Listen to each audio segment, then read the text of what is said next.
Every off-grid setup needs a way to keep meat good through the seasons.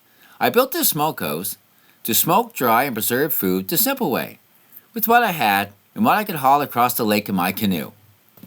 The day I put this thing together, it was like 35 degrees. It was hot, and I was tired.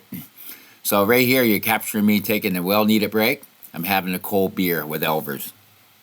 Brutal when you try and dig. Every swing of a pick hits a rock, I swear. The pit's about 4x4, 3x3, by 2 feet deep. But even at that, it took quite an effort to dig because, like I said, it's like digging bedrock. So once it was dug, I filled it with stones that I hauled from the cold room dig, and I did that over summer. That's a huge dig and a huge project, and I want to. I'll get into that and actually do a video in the future. But those rocks make up a solid fire-safe base for the airtight stove. Basically keeps the heat where it belongs and safe. Found this old stove on the property, and I rolled it about 35 yards to the smokehouse, and wouldn't you know it, the last couple of feet, I smashed out the glass. So I had to take the time to cement it, closed, and it worked pretty good actually. It cemented well. Okay, so let's get to the primary build here.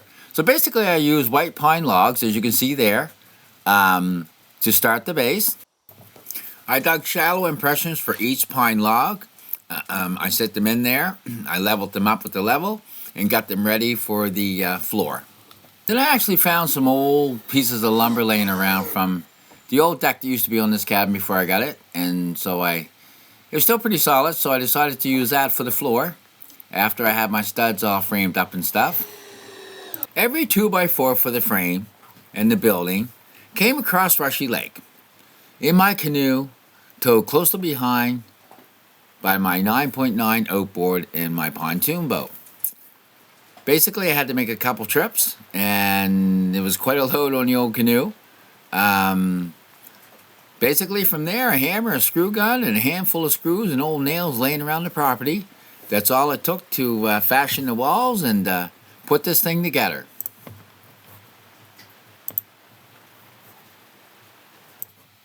I also brought some old plywood from my other residence when I lived in Yarmouth. So I had some half-inch plywood. It was already painted, as you can see. So that worked rather well. It was rather convenient, although it was a hard trek bringing that stuff across the lake again because it was summer and the water's extremely low, and I had to portage it actually, pile it in the canoe, get to the beaver dam, on pilot, move the canoe over the beaver dam, and then bring it here to the cabin. But it all worked out well.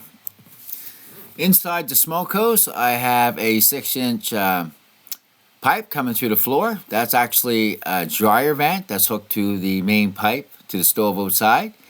And on top of that, I just cut a little piece of pine, round piece of pine, and that there goes back and forth over that hole to control the smoke along with the windows. The door is just made of 6mm plastic and 2x4 framing. Inside that door, there's also a magnetic insect screen net to keep the flies out.